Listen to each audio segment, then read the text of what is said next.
Hi MEYLE friends, today we're going to show you how to change the transmission fluid on a 5-speed automatic from Mercedes. For that I've brought my colleague Sasha along again, because who knows more about this than he does? And Sasha, the transmission? 722.6, a very common transmission from Mercedes, as Misha already mentioned, a 5-speed torque converter automatic. Today we don't just want to do a regular oil change, but we also plan to... Exactly, we're going to replace the mechatronic plate, which often causes problems. The vehicle goes into limp mode. That can be stressful. You can get up to 60 and then nothing happens anymore. And replacing it isn't actually that hard. You just have to unscrew the mechatronic block for that. That's what we're planning to do today, because on this control electronics board, there are several components from valves to speed sensors, which can also cause faults. And yeah, let's show you. Let's head over there to see what the whole thing looks like. Here you can see all the components needed to carry out the repair. Of course, we need the right tools. And Misha, you already picked something up there. Tell us about it. The oil dipstick, it's important too. It's not included with the vehicle. You actually have to own it separately. There are two markings on the scale, one at 80 degrees, which is basically the operating temperature, and one at 25 degrees, which is for what's called the cold fill. But we'll go into that in detail later when we fill the transmission. Then, included in our kit, of course, is the control electronics, which, as Misha already mentioned, sits on top of the valve body. And if we take a quick look at it here, for example, here we have the speed sensors, here is the oil level sensor, the float, exactly. But we'll give you more detailed information about that later when we assemble everything. The connector is, of course, also included. This connector also causes major problems with the vehicle. What is this here, Sasha? It happens that, over time, these O-rings wear out. And then it can happen that oil is drawn up through the wiring harness to the control unit by capillary action. And that can lead to a complete failure. And that's why it's very important not only to replace the O-rings, but ideally the entire connector housing as well. Exactly, don't try to save money here because, as Sasha already mentioned, the control unit can almost fill up halfway with oil. It's hard to imagine when you take it out what's actually up there behind the firewall. Drawn up. It shakes, really. It's just like a cocktail shaker. Unbelievable. Exactly. And of course, the usual materials for the oil change. A new filter, an oil pan gasket, and all the necessary mounting hardware. Also very important here, a new magnet. And you can't do it without it. Of course, the correct ATF, the right transmission oil. Exactly. The ATF 3H+. In the correct specification. But now, in the kit, there's also this little locking pin included. The seal. The seal, we definitely have to replace that. Why? It's an indicator of whether someone has already worked on the vehicle, or if someone has tampered with the fluid level. And every time you remove this seal, or if you want to loosen this cap, you have to break out this little plate here. Exactly. Of course, our kit includes a new one, so you can properly secure everything again at the end. First, while the vehicle is still on the ground, we can start by removing the filler neck. And also, where the oil check will take place later, remove it. For that, I would recommend you to remove the intake hose here, because that will make your work a bit easier later on when you're working with the filling device.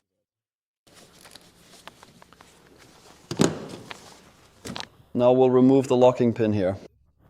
And as you can see, it breaks now. But then you can pull off the filler cap. Very important here. Always check if the sealing ring is in place. It could be that it gets lost or is still stuck in here somehow. Stuck. That's why you should take a quick look to see if it came off as well. After you've lifted the vehicle, you can first remove the soundproofing cover. In our case, it's already been removed or dismantled. Then, as usual, here you can see the drain plug of the oil pan. You can now loosen it, and then the oil can be drained first.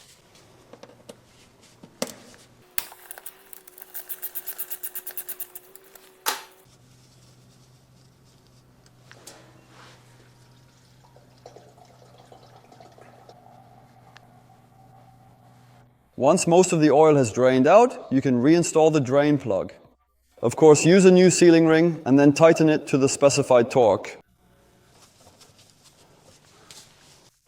And we tighten it to the specified torque of 20 Newton meters.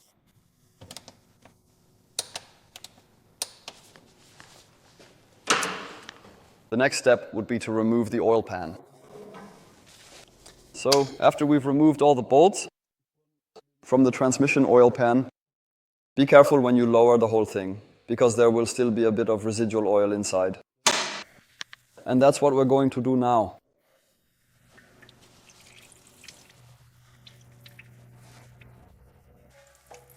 We are going to empty it out completely.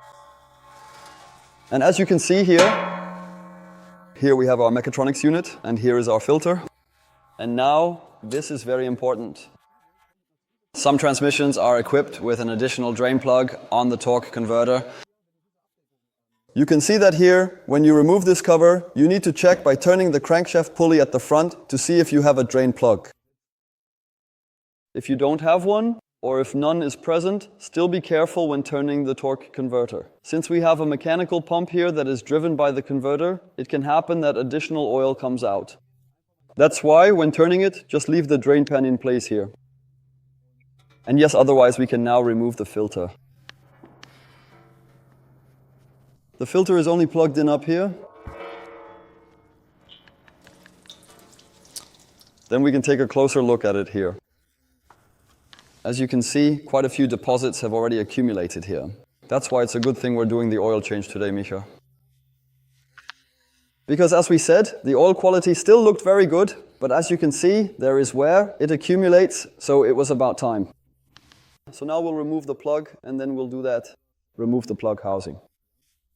And here for you. The whole thing is locked up here in a kind of safety catch. The whole thing needs to be turned downward. And then you'll see the plug moves backward, and then, with a bit of finesse, slowly pull the plug out to the back. Then you can store it up here for now. And now the plug housing still needs to be removed. Inside there is a hex bolt. You can use a 7mm socket for it.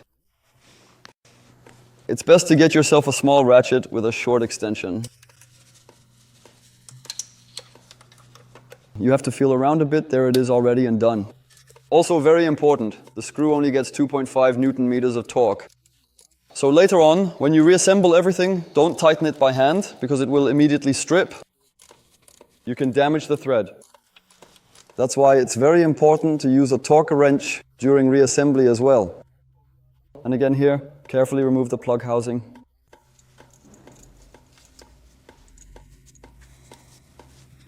And now, it's very important. As you can see here, there are usually O-rings on it, but right now they're missing. So check whether the old O-rings are still stuck in the transmission housing, and if so, remove them.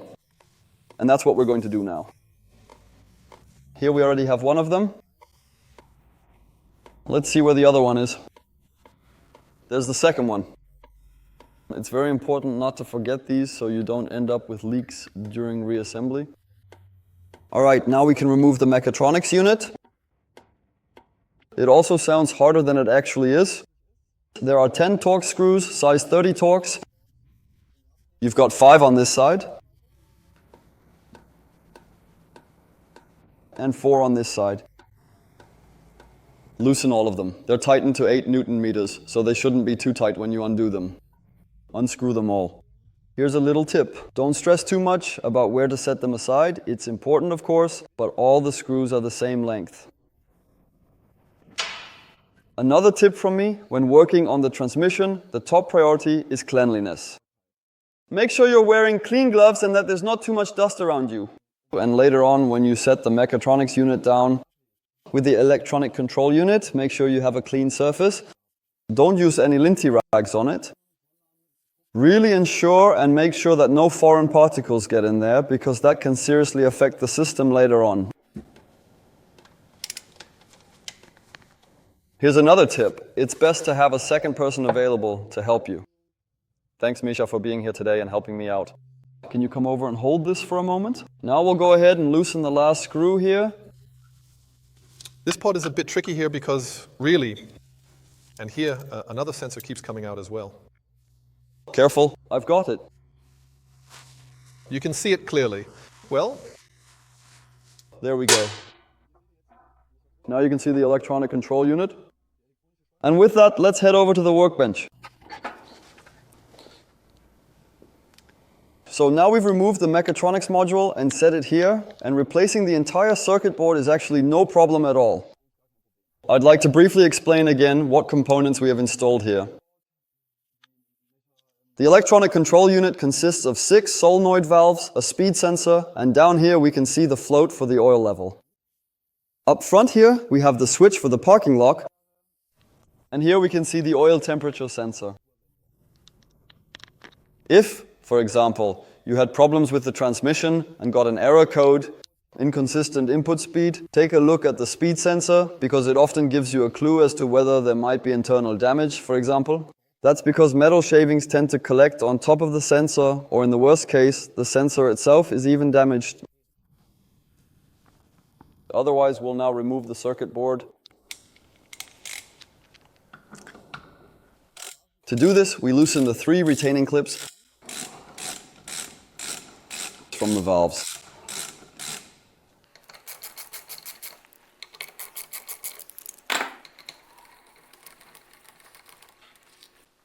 And make sure to lay everything out exactly as you take it apart. Here's a little side note for you. A common problem with this transmission is the torque converter lockup clutch, which doesn't open and close properly. This can lead to sudden changes in RPM or even significant pressure surges in the system. This solenoid valve is primarily responsible for controlling or directing the pressure there, and it can sometimes become damaged or fail to function properly. All of the valves are available individually and can also be replaced separately. So if you have a problem there, here's a little tip. Try replacing the valve for the torque converter lockup clutch. That should actually fix the issue. It should. Now we're going to carefully remove all of the valves one by one. Please handle them very carefully. And as you can see here, some of them have O-rings for sealing. These are also included in our kit and must be replaced. 2 solenoid valves installed here do not have O-rings. These seals function solely via the surface of the valve and the surface of the valve body, utilizing the tolerance between them. Once again, lay everything out exactly as you removed it, making sure to keep all parts organized.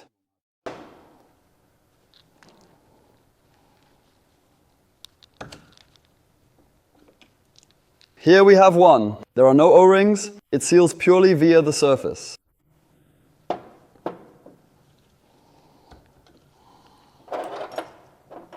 On this valve, there are 2 small screens inside for the control pressure and the shift pressure. Here as well, check whether they are still properly in position or if there are any dirt particles inside. Because in the worst case, you might already notice if we have a lot of deposits, for example here on the valve body, these are often contaminants that you can't remove even with a flush. In most cases, the only solution is to completely disassemble the valve body or the mechatronics and clean everything thoroughly. Otherwise, we've now carefully removed all the valves, and now the electronic control unit is just securely clipped on top. And now we'll take that off.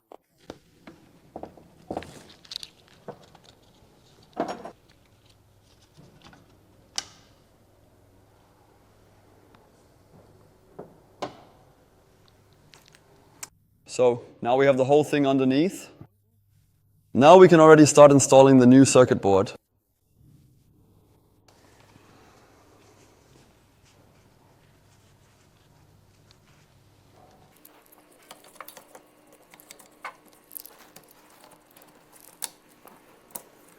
Now we've put the electronic control back on and can already carefully install the pressure control valve. So the valves that we are specifically talking about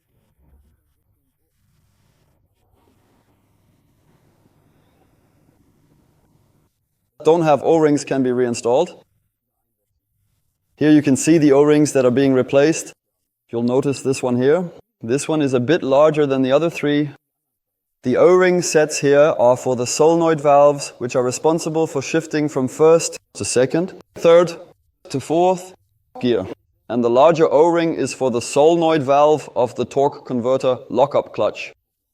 It's very important. It's hardly noticeable visually, so you have to look a bit more closely, so you don't mix them up. All the O-rings have been replaced and our solenoid valves are back in position. Now the brackets can be reattached. To do this, simply place the whole thing back on top here. They get tightened to 8 Newton meters.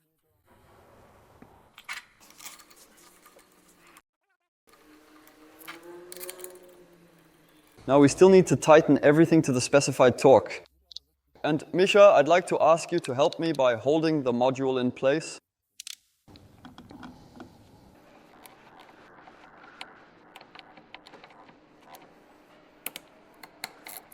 The mechatronic unit is now complete. But since we're already at the workbench, we can go ahead and prepare the oil pan in one step. And I've already set it out here. Of course, it's very important that the gasket is replaced. But if you take a look at the old magnet, you'll notice that there are already some pretty heavy deposits built up on it. This is especially important for us here. The kit includes a new magnet, so we can set the old one aside for now, remove the gasket, and then thoroughly clean the oil pan. With a rag and brake cleaner, clean it properly. I'll do that now. So, our oil pan is prepared, and now we'll reassemble everything in reverse order. Starting with our mechatronic unit. I'll get Micha to help me again in a moment, because the module is a bit heavy, and it's much easier to install it with 2 people. Micha will be here in a moment with the mechatronic unit and will help us with it. But before that, I want to quickly show you something down here inside the transmission housing.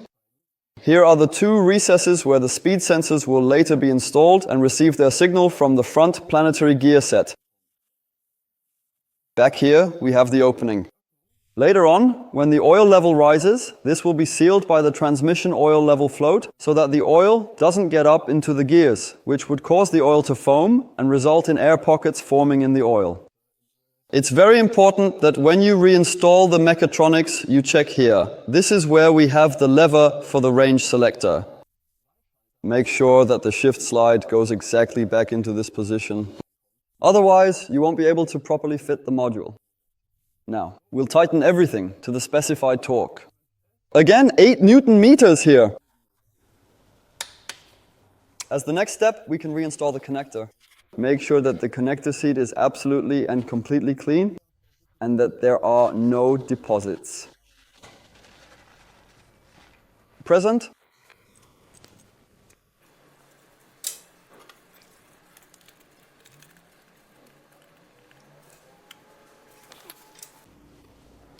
Now, fit the inner nut again using a 7mm socket and tighten it to 2.5 Newton meters.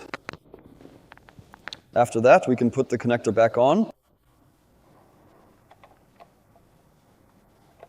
Again, do this with the utmost care and screw the connector in using the mechanism.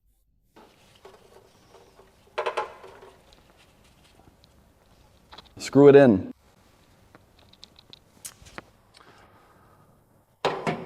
Then we'll clean the sealing surface of the oil pan. Now we'll insert the new filter.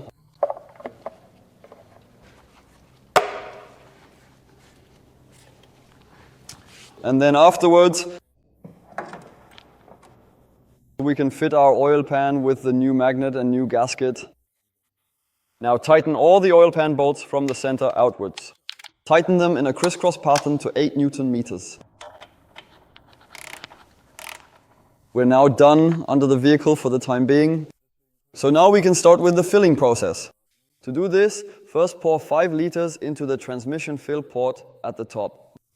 So first I'll prime our oil filling device.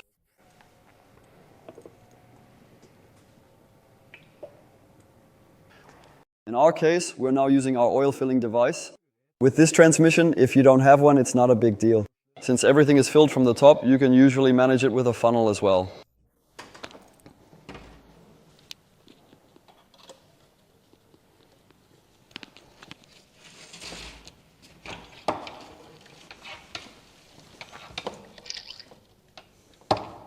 After we filled in the oil, we can go ahead and reassemble everything at the front.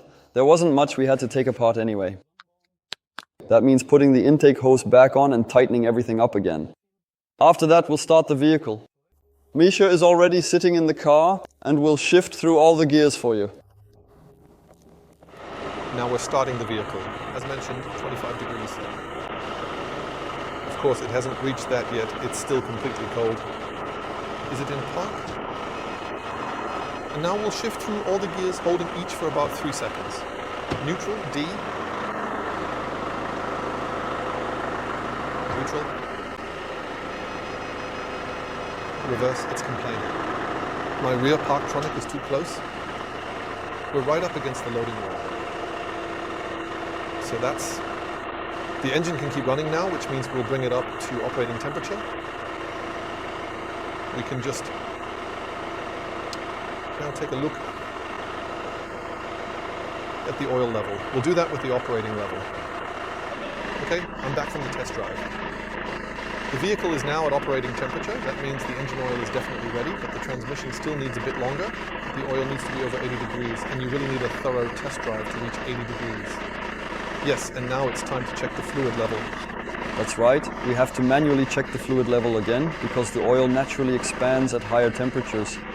For that, we have this dipstick, and now we'll insert it into the fill opening where we just added the oil. Here's a little tip, push the stick in all the way. It doesn't go in completely, but it goes in almost all the way to the bottom. You'll feel a certain resistance. Then we pull the whole thing out.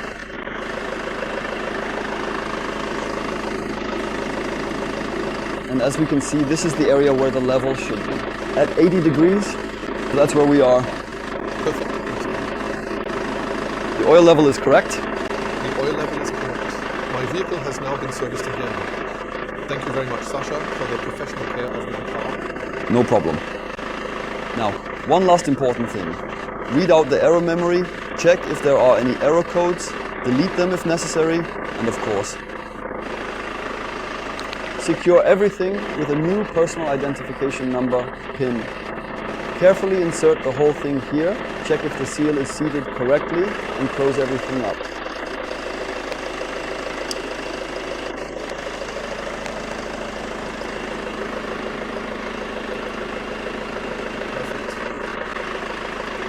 And that's it. See you next time.